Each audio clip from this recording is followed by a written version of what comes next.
Hello बच्चे, कैसे हैं आप लोग। आज आपको बताने वाला हूँ रेखा एवं कोण, है ना। पिछले अध्याय में आपको बताए थे 3 सवाल 5.1 में। मैं आपको बताने वाला हूँ 4 और 5, 6, 7, 8, 9, 10 इसमें सवाल दिया हुआ है। मैं आपको सरल तरीके से बताऊंगा, समझ में आएगा ही आएगा। अगर नए हैं तो चैनल को सब्सक्राइब कीजिए। चलिए स्टार्ट करते हैं, है ना।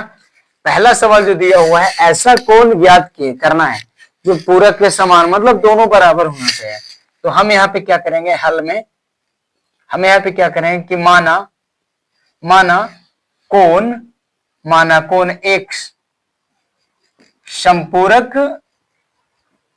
कोण के समान है ना। संपूरक कोण के समान है, लेकिन सॉरी, पूरक कोण के समान है। पूरक का जो मान होता है ना, वो 90 डिग्री होता है, 90 डिग्री होता है। तो इसलिए हमें यहाँ पे दोनों हमें क्या करना है, बराबर लेना है ना। क्या करना है, बराबर लेना है। तो यहाँ पे 2x बराबर 90 डिग्री हो जाएगा। तो यहाँ पे x बराबर आपको 90 डिग्री प्लस 2 हो जाएगा। तो यहाँ पे कितना हो जाएगा, 45 डिग्री। तो x का जो मान आएगा ना, वो 45 डिग्री आएगा। समझ में आया होगा। जब बार बार आपको बोल रहा हूं कि ऐसा कोण लीजिए जिसका जो पूरक है ना, मतलब दोनों बराबर होना चाहिए। उसी प्रकार से आपको एक पूरक में दिया हुआ है, एक संपूरक में दिया हुआ है। लेकिन संपूरक का जो मान होता है ना, 180 डिग्री होता है बच्चे। तो हम लिख देंगे कि माना कोण x का संपूरक के समान है ना, समान है। तो यहाँ पे क्या करेंगे, इसलिए कि दोनों हम समान लेंगे ना, दोनों समान लेंगे। तो यहाँ पे हो जाएगा 2x बराबर 180 डिग्री। तो यहाँ पे x बराबर हो जाएगा 180 डिग्री बटा 2 बराबर यहाँ पे कितना हो जाएगा, 90 डिग्री। तो x का जो वैल्यू आएगा ना, वो 90 डिग्री आएगा। आपको ये दोनों समझ में आ रहा होगा, है ना। इसी प्रकार से आपको छठा सातवां सब समझ में सवाल आएगा। सबसे पहले ऐसा कोण जब भी आपको कहेगा कि समान हो, तो दोनों जो वैल्यू है ना, बराबर हम लेंगे। ठीक है ना, समझ में आया होगा। तो वीडियो को एंड तक देखिएगा, तब समझ में आएगा ही आएगा। ओके,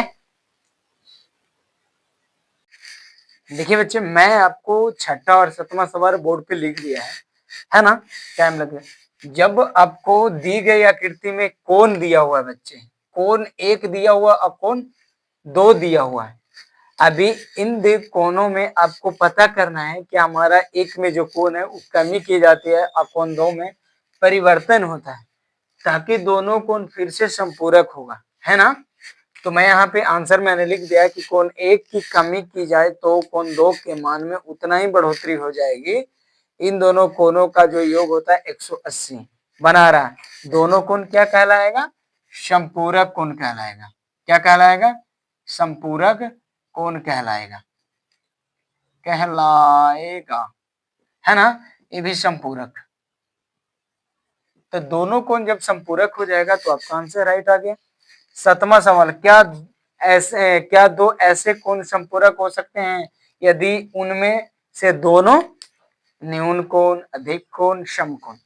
हमको पता है कि न्यून कोण का जो मान होता है वो कितना होता है, 180 डिग्री से कम होता है, इस 180 डिग्री से अधिक होता है, और सम कोण होता है वो 90 के करीब रहता है। तब हमें पता करना है कि जो संपूरक कोण का जो मान होता है ना, संपूरक कोण का जो मान होता है, कोण का मान, संपूरक कोण का जो मान होता है 180 ही होता है। तो बताइए कि ये जो हमारा न्यून कोण है पहला, ये जो न्यून कोण हमारा है पहला, ये जो हमारा न्यून कोण है, ये होगा, नहीं होगा, नहीं, उत्तर दे रहे हैं आपका बच्चे, नहीं, नहीं होगा। क्यों नहीं होगा, क्योंकि इसका जो मान होता है 90 या उससे बड़ा हो सकता है, तो 180 के मतलब कि 180 से कम होगा, अधिक कोण भी नहीं होगा, क्योंकि संपूरक का मान ही 180 है, तो इस 180 से ज्यादा होगा, नहीं, नहीं होगा। 180 से क्या होता है, ज्यादा होता है। समकोण हाँ होगा, क्योंकि 90 डिग्री या 180 के रहेगा, है ना। तो ये समकोण समकोण होगा, 180 के बीच में होगा। आपको समझ में आया होगा। इसमें एक अध्याय और होगा वीडियो, ठीक है ना। अगर वीडियो अच्छी लगी तो दोस्तों के साथ शेयर कीजिए। एक कक्षा 8 में आपको पढ़ा रहे हैं, नहीं सॉरी कक्षा 7 में है।